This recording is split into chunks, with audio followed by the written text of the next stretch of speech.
Zinedine Zidane একবার বলেছিলেন, Barca 40টা পাসে যা করবে টনি ক্রুস সেটা এক পাসে করে ফেলবেন। বেশি দূর যাওয়া লাগবে না।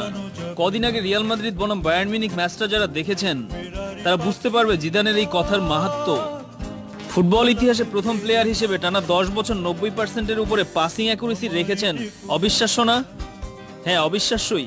দলের জন্য বছরের পর বছর তিনি কাজ করেছেন হৃৎপিণ্ডের মতো। মাঝমাঠে বসে যন্ত্রের মতো কন্ট্রোল করেছেন পুরো ম্যাচ। ফুটবল একসময় ছিল ডিফেন্সিভ বা আক্রমণাত্মক। এই দুই অপশনের বাইরে কোচরা তেমন কিছু চিন্তা করতেন না। কিন্তু গত 2 দশক ধরে এই দর্শন থেকে কোচরা বেরিয়ে আসতে বাধ্য হন মূলত টনি ক্রুসের মতো কিছু মিডফিল্ডারদের জন্য, যারা মাঝ মাঠে বসে খেলার গতি প্রকৃতি পাল্টে দেন এক একটা দুর্দান্ত পাসে। খালি চোখে টনি ক্রুসের পাস হয়তো আপনার স্পেশাল কিছু মনে হবে না, কিন্তু তার বাড়ানো এক একটা বল থেকে কিভাবে বিশাল সব আক্রমণের সৃষ্টি হয়, ফুটবল বোদ্ধারা এটা খুব ভালো করে। জিনেদিন জিদান একবার বলেছিলেন, বার্সা 40টা পাসে যা করবে টনি ক্রুস সেটা এক পাসে করে ফেলবেন। বেশি দূর যাওয়া লাগবে না।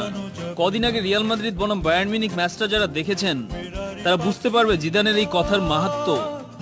ফুটবল ইতিহাসে প্রথম প্লেয়ার হিসেবে টানা 10 বছর 90%-এর উপরে পাসিং অ্যাকুরেসি রেখেছেন। অবিশ্বাস্য না? হ্যাঁ, অবিশ্বাস্যই।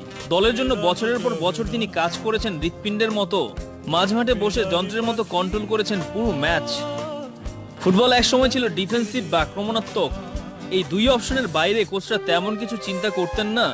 কিন্তু গত 2 দশক ধরে এই দর্শন থেকে কোচরা বেরিয়ে আসতে বাধ্য হন মূলত টনি ক্রুসের মতো কিছু মিডফিল্ডারদের জন্য, যারা মাঝ মাঠে বসে খেলার গতি প্রকৃতি পাল্টে দেন এক একটা দুর্দান্ত পাসে।